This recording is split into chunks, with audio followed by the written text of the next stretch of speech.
नमस्कार साथियों, पाकिस्तान की समस्या खत्म होने का नाम नहीं ले रही है। पहले उन्हें भुखमरी का धोखा था, भुखमरी से मर रहे थे और अब भारत ने पाकिस्तान से जाने वाली नदियाँ, जो बाहर से जाने वाली नदियाँ, उनका पानी पूरी तरह रोक दिया गया है। तो पहले खाने के बांधने पड़ रहे थे, अब पीने के भी लाले पड़ जाएँगे पाकिस्तान के लिए।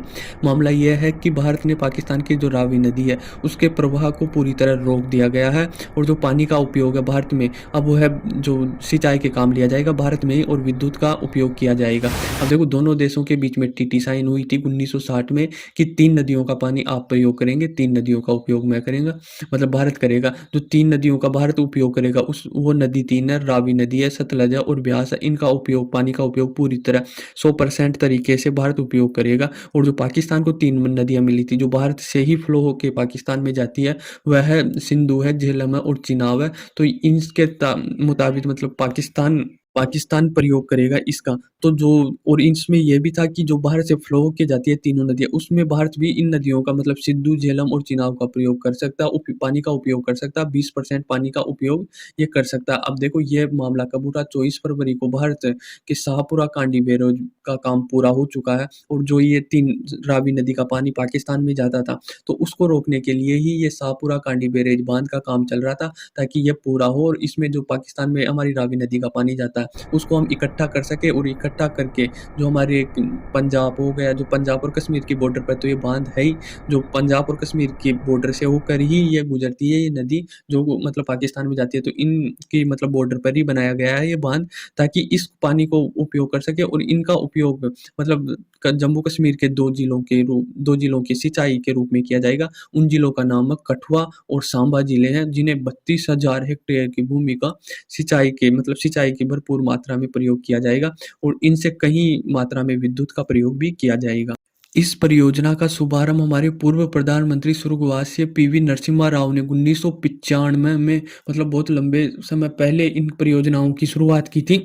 जो महत्वपूर्ण शाहपुरा कांडी बैरेज परियोजना, इसकी आधारशिला हमारे पीवी नरसिम्हा राव ने रखी थी। जो जम्मू कश्मीर और पंजाब की सरकारों के बीच में आपसी सहमति या आपसे मतलब खींचातान होती रहती थी, तो कभी इस परियोजनाओं का काम शुरू होता था, कभी बंद हो जाता, कभी शुरू होता, कभी बंद हो जाता। तो काफ़ी परेशानियाँ आ रही थी, काफ़ी चुनौतियाँ आ रही थी। तो इसको मतलब ये लंबा काम खिंचाई जा रहा था। पर हमें वर्तमान में हमारे जो प्रधानमंत्री हैं नरेंद्र मोदी, उनके कार्यालय और मंत्रियों ने मतलब जो डॉक्टर जितेंद्र सिंह है, वह भी कश्मीर के ही है, उन्होंने हस्तक्षेप किया और जो ये परियोजना रुक रही थी और जो जल जा रहा था रावी नदी का पाकिस्तान में, ये सोचने वाली बात थी। तो 2018 में पुनर्जीवित होते ही ये परियोजना और इस पर कार्रवाई शुरू होती है और नरेंद्र मोदी ने इस परियोजनाओं को नेशनल परियोजना घोषित की और इसमें कई फंड ऐड किए, ताकि यह परियोजना चल सके और हमारा जो पानी पाकिस्तान में जाता था, वह हमारे भारत के काम आ सके, भारत के लोगों के काम आ सके। तो इनको, इस परियोजनाओं को पुनः जीवित करने का काम नरेंद्र मोदी जी ने किया।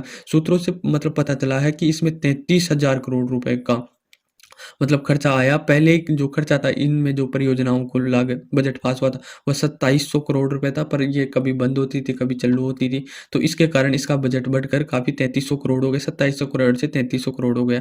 और जो पाकिस्तान में हमारी रावी नदी का पानी जाता था, वह 1150 क्यूसेक मतलब पानी को नापा जाता है क्यूसेक में, तो उस इकाई में 1150 क्यूसेक हमारे रावी नदी का पानी पाकिस्तान में जाता था और पाकिस्तान के लोग इनका उपयोग करता था। जबकि 1960 में ट्रीटी साइन हुई थी, उसके तहत हम इसका 100% पानी उपयोग कर सकते हैं और हमारी आवश्यकताओं के अनुसार हम कहाँ भी इनका पानी ले जा सकते हैं। तो यही थी। और इससे एक और फायदा हुआ है कि यहाँ पर जो पर्यटन टूरिस्ट तो अट्रैक्ट होंगे, क्योंकि कश्मीर है, कश्मीर में यदि ऐसी परियोजना होगी तो टूरिस्ट तो ऑब्वियसली अट्रैक्ट होंगे। इसके साथ साथ 206 मेगावाट की बिजली पैदा करने की भी परियोजना यहाँ पर लगाई गई है, ताकि पंजाब के लोगों को और जम्मू कश्मीर के लोगों को मतलब सिंचाई के साथ साथ वहाँ की विद्युत आवश्यकताओं को भी पूरी की जा सकते हैं। तो ये काफ़ी अहम पहल है।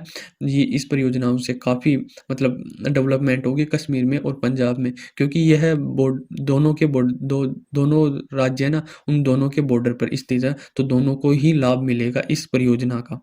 देखो, भारत के इस कदम से पाकिस्तान काफ़ी बौखलाएगा तो सही, पर यह हम टीटी के अनुसार ही कर रहे थे। जो हमारे 1960 में हमें तीनों नदियाँ मिली थी और उसके तहत हमें 100% पानी का उपयोग करना था। अभी हम नहीं कर पा रहे थे, इसलिए पाकिस्तान में वो पानी जा रहा था। पर अब हमारी आवश्यकताओं के अनुसार और जो हम पानी को इकट्ठा करके हमारे ही जो पड़ोसी राज्य हैं या ज़िले हैं, उनको आपूर्ति करने के लिए यह मतलब जल को इकट्ठा करेंगे और बाँध बनाएँगे ताकि हमारा प्रयोग कर सकें।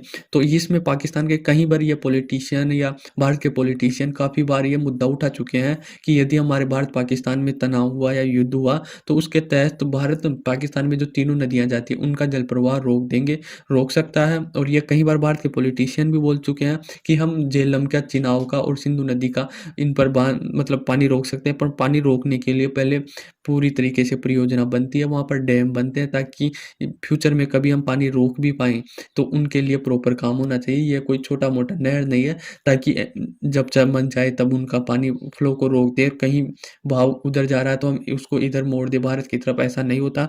इनके लिए प्रॉपर डैम बनते हैं, डैम कई साल लग जाते हैं, 10 साल, 20 साल तक का टाइम लग जाता है क्योंकि बड़े-बड़े डैम बनते हैं और उनके कारण ही ये नदियों का फ्लो जो कहीं दिशा बदलनी होती है तो इन डैमों का प्रयोग किया जाता है। यदि पानी का इतनी बड़ी मात्रा में पानी का फ्लो को चेंज करना है, यदि किस उत्तर में जा रहा है और उसको दक्षिण में करना है, तो उसके लिए डैम बनाना आवश्यकता है। उसी के कारण यह मतलब चेंज हो सकता है फ्लो। तो ऐसा नहीं है कि जो पॉलिटिशियन भाषण दे दिए कि हम सिंधु, झेलम, चिनाब का पानी रोक देंगे या और कहीं कर देंगे तो ऐसा नहीं होगा, उसके लिए प्रॉपर वर्क होता है। मैंने आपके लिए एक एग्ज़ाम्पल रख दूँ कि हमारी जो चाइना से तिब्बत से ब्रह्मपुत्र नदी आती है, वो भारत में आती है, तो उसको लेकर भी काफ़ी समस्याएँ और कहीं चिंताएँ होती हैं कि चाइना हमारी जो ब्रह्मपुत्र से पानी आता है, उसको रोकने के लिए इस नदी पर बड़े-बड़े डैम बना रहा है और उस डैमों के कारण ही भारत में कभी पानी कम आता है और कभी बहुत मात्रा में आ जाता है, ताकि कभी तो आवश्यकता पूरी नहीं हो पाती है और कभी इतनी मात्रा में आ जाता है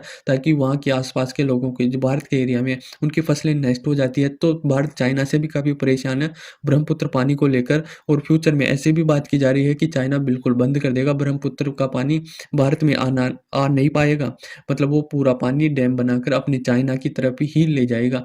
तो यह कई समस्या का कारण चाइना भी बना हुआ है और आने वाले दिनों में यही पता चलेगा और अभी काम तो चल रहा है, ब्रह्मपुत्र पे काफ़ी बड़े-बड़े डैम बना चुका है चाइना और चाइना पानी का प्रयोग एज़ ए एटम बम के रूप में भी करना चाहता है। क्योंकि एटम बम तो फिर भी कमज़ोर होता है, ये पानी का हथियार बहुत खतरनाक होता है। तो आई होप आपको समझ में आया होगा। धन्यवाद।